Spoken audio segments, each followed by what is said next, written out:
Bonjour à tous et bienvenue dans cette première émission de C'est mon village. Je suis très contente car enfin je vais pouvoir vous présenter des petits villages français plus ou moins connus.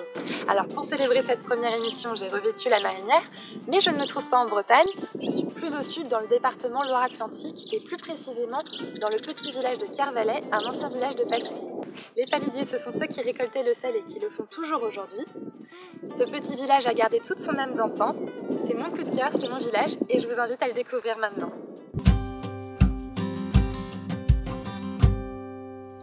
Amis voyageurs et passionnés de patrimoine français, bienvenue dans la région Pays de la Loire. Je me suis attardée, suivant l'air iodé et purifiant de la mer, à Batte-sur-Mer. C'est une ville composée de plusieurs villages principaux, dont mon préféré, Kervalet.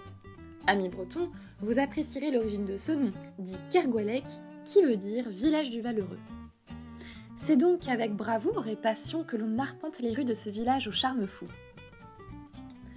Le sel n'aura pourtant pas altéré l'architecture des maisonnettes, témoins du temps passé et des histoires qu'elles peuvent encore nous raconter. Le village est construit sur un rocher au cœur des marais salants, et il s'est développé entre le Xe et le XVIIIe siècle grâce justement à la saliculture. Les paludiers, ceux qui récoltent le sel, y sont installés depuis le début. Découvrons ensemble ce qui marquait leur quotidien et qui continue aujourd'hui à nous le raconter. La rue de la Croix nous accueille avec son calvaire. Faisons rapidement un arrêt sur village pour voir comment c'était avant. On doit cette croix en granit sur son socle de pierre à un généreux donateur habitant le village. Kervalet, c'est aussi une enfilade de hautes maisons mitoyennes chaleureuses. Et regardez les bancs de granit taillés à leurs pieds. Ils comptent l'esprit de convivialité qui y régnait, car les habitants s'y asseyaient pour souper ensemble. Derrière la rue de la Croix se dresse la chapelle Saint-Marc. C'est elle le cœur de Kervalet, elle qui est d'ailleurs érigée à la pointe du rocher. Comme vous pouvez le constater, elle n'a pas beaucoup changé. Elle est construite au XVe siècle dans un style gothique et tout en granit. Son plafond intérieur ressemble à la coque d'une chaloupe. En continuant, vous découvrirez des parterres d'hortensias et des jardins sauvages. Des objets insolites et des portes colorées qui contrastent harmonieusement avec le granit. Vous avancerez sous l'œil bienveillant des petites vierges et saints protecteurs nichés dans les façades de chacune des maisonnettes.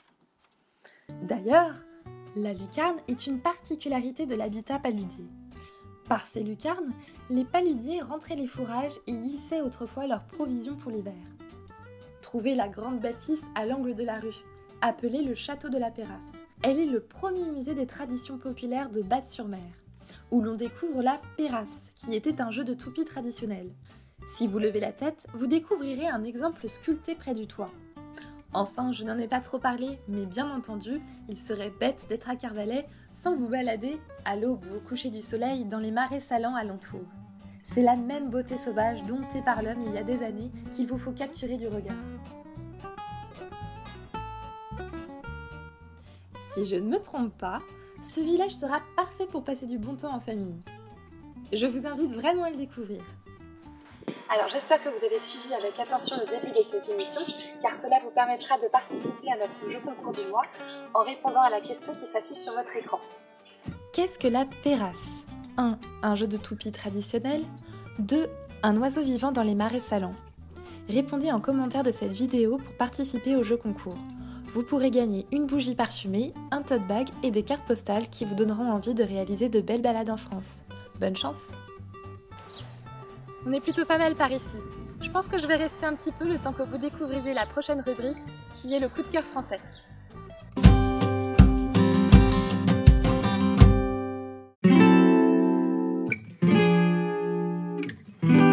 Pendant le premier confinement, je pense un peu comme tout le monde, je me suis remise à essayer des nouveaux trucs, dont réessayer la couture, réessayer la broderie. C'est des choses que j'avais déjà un peu essayé, mais j'avais jamais fait de machine par exemple avant. J'ai eu l'idée, à force de moi customiser un peu mes vêtements, de proposer aux gens de le faire gratuitement, donc soit de leur broder leurs vêtements, soit de les transformer complètement. C'est une idée qui a plutôt bien pris parce que j'ai eu plein de demandes du coup. Et donc voilà, donc au début je faisais ça vraiment gratuitement parce que j'avais même pas d'idée d'en faire un métier, en fait c'était plus un passe-temps pendant le confinement. Je me suis dit allez je me lance, donc j'ai créé la marque en tant que société et j'ai déposé le nom de marque du coup Brode-toi, donc c'était le début. Et du coup, 4 mois plus tard, je sortais la première collection. Je vois déjà que mes inspirations, elles ont évolué par rapport au début. Au début, c'est vrai que je m'inspirais, je pense un peu comme tout le monde, de ce qu'on a chez nous, de ce qu'il y a dehors. Et je cherchais plus quand je brodais, enfin déjà je m'intéressais beaucoup plus juste à la broderie et pas aux vêtements dans son ensemble. Et sur les motifs que je brodais, c'était vraiment, par exemple s'il y avait une basket que j'aimais bien, j'allais vraiment reproduire la basket, les bouquets de fleurs parce que voilà, ça rendait joli, en général c'est ce que les gens aimaient bien. Voilà, il n'y avait pas trop de recherche en vrai dans ce que je faisais. Aujourd'hui c'est complètement différent parce qu'en fait je pars de la pièce, enfin je pars du vêtement et en fonction du vêtement je vais chercher le motif. Avant c'était vraiment, j'avais mon motif en tête, je voulais faire une basket et j'allais regarder s'il y a un vêtement qui allait pouvoir s'adapter en fait au motif et à la taille que je voulais. Je suis plus dans de l'abstrait et j'essaye vraiment de partir du vêtement pour que tout soit cohérent en fait, de créer une pièce dans son ensemble et pas juste de créer de la broderie. Et en même temps, là, quand je pense au projet du coup qui arrive, je vois que je suis encore en train d'évoluer dans le sens où je veux vraiment beaucoup plus, enfin, je me rapproche plus d'autres artistes pour mélanger en fait les univers. Justement, mélanger l'univers d'un photographe avec moi la broderie ou d'un peintre avec moi la broderie. Et du coup, moi, de mon côté, moins m'axer sur le dessin, mais plus sur reproduire ce que la personne en fait a voulu faire passer. Mon objectif quand j'ai créé la marque, il y avait bien sûr tout le côté esthétique et voilà, faire quelque chose que j'aimais, mais en grande partie je m'étais gardé en tête l'idée de réduire au maximum mon empreinte carbone avec la marque.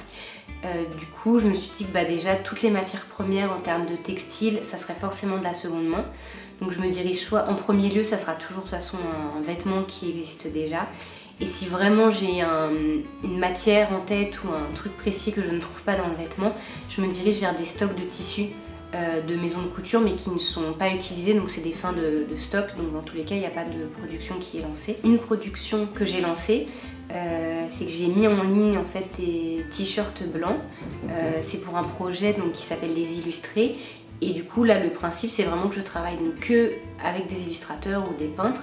À chaque fois, chaque artiste en fait reste 4 mois sur le site et on travaille 3-4 motifs, et où du coup ce sont des motifs qui sont vraiment créés pour cette collection là et que les gens du coup peuvent acheter. Donc moi je brode leurs dessins. Et donc là pour le coup c'est une production de t-shirts que j'ai lancé. Les t-shirts que j'ai achetés, j'ai fait très attention en termes de label au niveau des usines, que ça soit sur les conditions de travail au niveau humain ou écologique. Pareil que l'empreinte carbone elle soit au minimum. Là l'usine que j'ai choisie en l'occurrence elle est en Inde, donc elle n'est pas en Europe. Mais pour le coup je suis sûre que les conditions de travail elles sont respectées. L'eau elle est récupérée à chaque fois, on est sur du coton qui est recyclé, qui est en plus certifié GOTS et d'autres labels. Le premier projet du coup qui arrive, c'est le début des ateliers. Ça faisait longtemps que je voulais le faire, mais à chaque fois c'était soit moi qui me déplaçais chez les gens ou trouver des créneaux en visio, et là j'ai enfin trouvé un lieu du coup qui pourra m'accueillir, donc ça sera dans une friperie solidaire et où du coup je vais pouvoir enfin commencer les ateliers broderie. Après en termes de projet des vêtements, le plus gros qui arriverait c'est que j'aimerais travailler en fait une collection permanente, en fait avoir un book et du coup travailler proposer des pièces mais qui ne soient plus uniques, où on puisse les refaire dans plusieurs tailles, voilà, que ce soit du coup plus des pièces entre guillemets intemporelles, qui pourraient du coup s'adapter à un peu tout type de personnes. Et sinon à côté de ça j'ai toujours le projet du coup des illustrés. Je travaille avec Cécilia du studio parisien jusqu'en janvier, et du coup à partir de janvier ça sera du coup un autre artiste qui sera mis en avant, et du coup d'autres motifs qui seront mis en avant sur le site.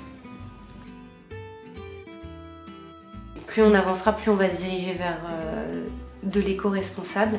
Après, le risque où là, en vrai, on ne sait pas où ça va aller, c'est que les marques de fast fashion, elles sont quand même très très puissantes et qu'elles copient en fait les petits créateurs ou l'idée du patchwork, de l'upcycling, de mélanger des morceaux de tissu, ou mélanger des morceaux de jean, maintenant il y a des marques de fast fashion qui le font, mais en créant du nouveau jean, avec des nouvelles pièces. En fait, ce que je trouve très dommage aujourd'hui, c'est que là on est en train de développer de plus en plus de marques avec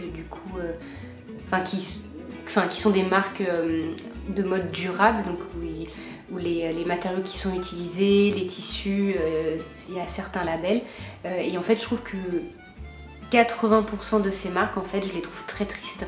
On est toujours sur des couleurs qui sont, ça va être du beige, du kaki, au pire un petit peu de marron, des fois un vert qui va être un peu plus vert clair que vert foncé, mais voilà, c'est sur des teintes qui sont assez tristes. En termes de forme, c'est de moins en moins entre guillemets recherché, mais vu qu'on veut être sur de l'unisexe, et du coup au lieu d'être sur de l'unisexe en mode juste dire que tout le monde peut porter ce vêtement, même si par exemple c'est un corset et que c'est moulant, un homme peut le porter aussi, on n'est plus sur de l'unisexe où on part sur un vêtement qui va être large et qui du coup pourra en fait aller à tout le monde et se porter du coup cintré ou oversize. Voilà, l'émission C'est mon village touche à sa fin, j'espère qu'elle vous a plu et que l'on reviendra vite dans cette région. Et n'oubliez pas, c'est mon village, mais c'est aussi le vôtre. À bientôt! Je ne suis pas en Bretagne, je suis plus au sud, en Loire-Atlantique, dans la région Pays de la Loire. Ah, on est bien là.